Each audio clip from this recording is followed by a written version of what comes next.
Hello everyone. आज हम लोग इस वीडियो में एसबीआई स्मॉल कैप फंड के बारे में बात करेंगे क्योंकि बहुत सारे सब्सक्राइबर्स जो हैं कमेंट बॉक्स में लिख रहे थे पिछले स्मॉल कैप की वीडियो में कि एसबीआई स्मॉल कैप छूट गया है। तो मैंने वहां पे कमेंट्स में कहा था कि एसबीआई स्मॉल कैप फंड पे एक अलग से वीडियो बना लूंगा। तो आप सभी का वेलकम है मनी रूट्स के यूट्यूब चैनल पे, जहां पे हम लोग बेस्ट म्यूचुअल फंड सेलेक्ट करने वाले हैं 2023 के लिए।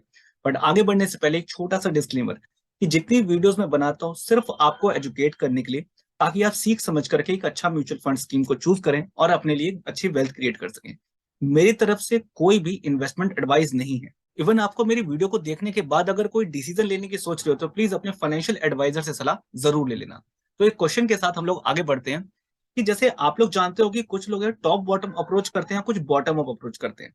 तो आपके अकॉर्डिंग इन्वेस्टमेंट के लिए अगर हम शॉर्ट टर्म के लिए जाएं या लंबे समय के लिए जाएं, तो दोनों के लिए कौन सी अप्रोचेस ज्यादा बेहतर हो सकती है, प्लीज कमेंट सेक्शन में जरूर डालना। और कोशिश करना अगर थोड़ा सा उसमें रीजन डाल सको तो बहुत ज्यादा अच्छा हो जाएगा। तो चलते हैं हमने वापस से अपने टॉपिक पे और स्टार्ट करते हैं discussion SBI small cap fund के बारे में। अब क्योंकि ये एक स्मॉल कैप फंड है तो आप सभी को ये बात पता होनी चाहिए कि अगर आप लंबे समय के लिए इन्वेस्ट करना चाहते हैं तो ही आपको स्मॉल कैप फंड पे इन्वेस्ट करना चाहिए। अदरवाइज क्योंकि ये छोटी छोटी कंपनी में ज्यादा पैसा लगाती है, जिनके वजह से क्या होता है कि शॉर्ट टर्म के अंदर बहुत ज्यादा उतार चढ़ाव आ सकता है, वॉलेटिलिटी बढ़ सकती है। तो अगर आप एक ऐसे इन्वेस्टर हो जो कि शॉर्ट टर्म के लिए इन्वेस्टमेंट कर रहे हो 1 साल या 2 साल के लिए, तो मुझे नहीं लगता कि आपको स्मॉल कैप कैटेगरी में इन्वेस्ट करना चाहिए। अगर आप लॉन्ग टर्म इन्वेस्टर हो तो ही आपको इस जगह पे सोचना भी चाहिए, क्योंकि यहाँ थोड़ा वॉलेटिलिटी रहेगा, वो मैंने आपको बता दिया है। इसके अलावा आप नीचे देखोगे तो इनकी जो इन्वेस्टमेंट स्ट्रेटेजी है वो बॉटम अप अप्रोच पर काम करती है। तो अगर आपको नहीं पता है बॉटम अप अप्रोच क्या होता है या टॉप डाउन अप्रोच क्या होता है, तो गूगल पे डाल देना यार, बहुत सारी इन्फॉर्मेशन आपको मिल जाएगी, बहुत सारे लोगों की वीडियोस मिल जाएगी, वहां से सीख लेना, इतना कुछ ट्रिकी चीज नहीं है ये। इसके लिए आप देख सकते हो कि जो इनके फंड मैनेजर्स हैं, जिसमें से पहले हैं मिस्टर श्रीनिवासन जी, जो कि लगभग 2013 से इस फंड को मैनेज कर रहे हैं और इन्हें 28 सालों का वर्किंग एक्सपीरियंस है। इसके अलावा देखिए कि मिस्टर मोहित जैन जी, जो कि इनका फॉरेन पोर्टफोलियो को ये मैनेज करते हैं, नवंबर 2017 से इस फंड को मैनेज कर रहे हैं और इन्हें टोटल लगभग 8 सालों का तजुर्बा है। तो इनका तजुर्बा किस तरीके से काम कर रहा है, किस तरीके से परफॉर्म कर रहे हैं, चलिए नेक्स्ट स्लाइड में हम लोग देखते हैं। तो इस स्लाइड पे आप इनकी परफॉर्मेंस को देख सकते हो कि लास्ट 1 साल में इन्होंने 7.33% का जो रिटर्न डिलीवर किया है, वो थर्ड पोजीशन पे आता है स्मॉल कैप कैटेगरी में, जितने भी अलग अलग फंड्स हैं। इसके अलावा लास्ट 3 साल की बात करें तो लगभग 30% का इन्होंने रिटर्न जनरेट किया है, जो कि 7th पोजीशन पे है। चलो थोड़ा सा नीचे आ गए थे यहाँ पे। लास्ट 5 ईयर में देखोगे तो ये थोड़ा सा कम रिटर्न है एक स्मॉल कैप कैटेगरी के हिसाब से देखा जाए, ये बात मैं भी जानता हूँ। बट अगर आप 90% यहाँ पे देखोगे तो ज्यादातर स्मॉल कैप कैटेगरी का लास्ट 5 ईयर में कोई अच्छा परफॉर्मेंस नहीं रखता। तो इसका लगभग 13% के आसपास है, जो कि 6th पोजीशन पे है। और इन दी एंड लास्ट 10 ईयर्स का देखोगे तो 25.66% के हिसाब से इन्होंने रिटर्न जनरेट किया है और इसमें ये फर्स्ट पोजीशन पे है। मतलब स्मॉल कैप कैटेगरी में जितने भी अलग अलग फंड्स हैं जो काम कर रही हैं, इसमें एसबीआई ने लास्ट 10 ईयर के अंदर में सबसे बेहतरीन काम करके दिखाया, सबसे अच्छा रिटर्न जनरेट करके दिखाया है। बट इट डजेंट मीन कि ये अभी भी अच्छा करेगी। ये सारी चीजें हम इसमें देखेंगे, इसके और भी कुछ रेशियोज को देखेंगे और इन द एंड हम इसकी होल्डिंग्स पे बहुत ज्यादा फोकस करने वाले हैं, क्योंकि कमेंट सेक्शन में होल्डिंग को लेकर के बात कही गई थी कि इसकी होल्डिंग्स को लेकर के एक बार मैं रिव्यू जरूर करूं कि मुझे इसकी होल्डिंग कैसी लग रही। तो चलते हैं हम लोग नेक्स्ट स्लाइड पे और कुछ और डिटेल्स को हम लोग देखते हैं। तो यहाँ पे देख सकते हो ऊपर से यहाँ पे लिखा हुआ है, मैंने सबसे पहले इसका जो एसेट अंडर मैनेजमेंट है, जिसे फंड साइज भी कहते हैं, 15,000 करोड़ का है, जो कि ठीक है, अच्छा है। एनएवी इसका देखोगे 113 रुपीज का है। एक्सपेंस रेशियो देखोगे तो इनका 0.72 है। टर्नओवर रेशियो है 48%। अगर आपको टर्नओवर रेशियो नहीं पता है तो मैं आपको बता देता हूँ कि लास्ट 1 साल के अंदर में जो भी इन्होंने पोर्टफोलियो के अंदर चेंजेस किया है, मतलब कितने प्रतिशत इन्होंने चेंज किया है, तो 48% है। जो कि अगर आप देखोगे तो इनका जो एवरेज है स्मॉल कैप कैटेगरी में उससे ये ज्यादा है। इसके अलावा आप देखोगे कि जो टॉप 10 होल्डिंग है वो 29.7 है, मतलब लगभग 30% तक कवर कर रही है इनकी। और जो टॉप 5 होल्डिंग है वो लगभग 16% के आसपास है। अब इसके ऊपर मैंने पहले की वीडियोस में भी बताया कि जो मैं पर्सनली पसंद करता हूँ कि जो टॉप 10 होल्डिंग है वो 30% से 40% तक हो तो मुझे ये ठीक लगता है। हाँ, थोड़ा सा ऊपर नीचे चलता है तो यहाँ भी कहूंगा।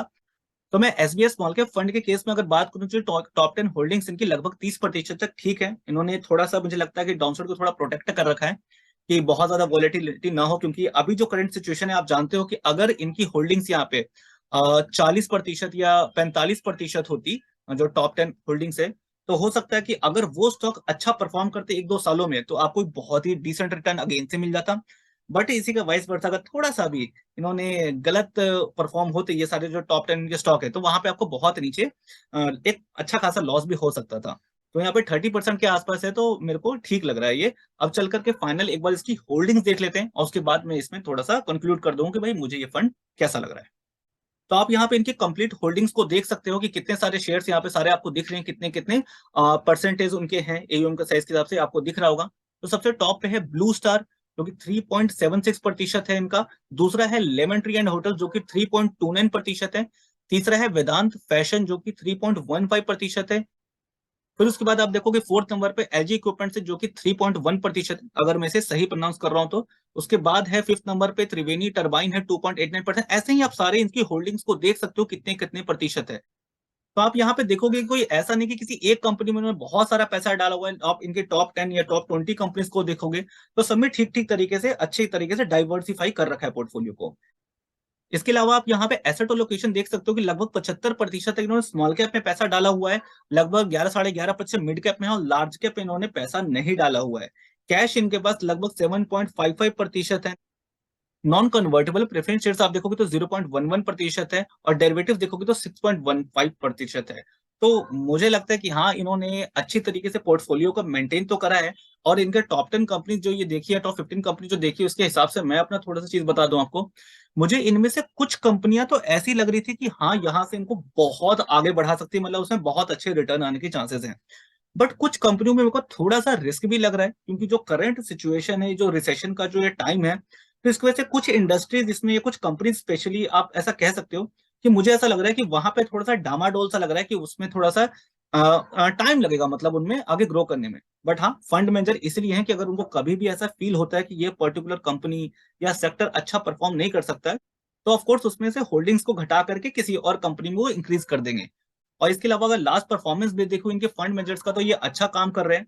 और होपफुली मुझे उम्मीद है कि जितने भी एसबीआई स्मॉल कैप फंड के जो इन्वेस्टर्स हैं उनको जिस तरीके से अभी रिटर्न मिला है, आगे भी ये कंटिन्यू रख पाएगी। तो मेरे हिसाब से तो ये फंड अच्छा है।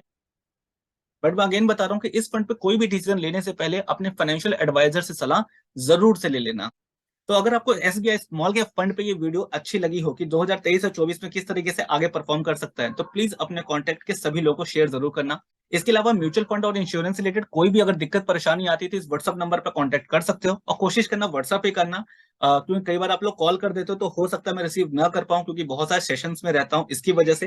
तो मैं ट्राई करूंगा कि जल्द से जल्द आपको सोल्यूशन प्रोवाइड कर सकूं। तो चलते हैं हम लोग। Tata, bye bye. आज की वीडियो के लिए थैंक यू।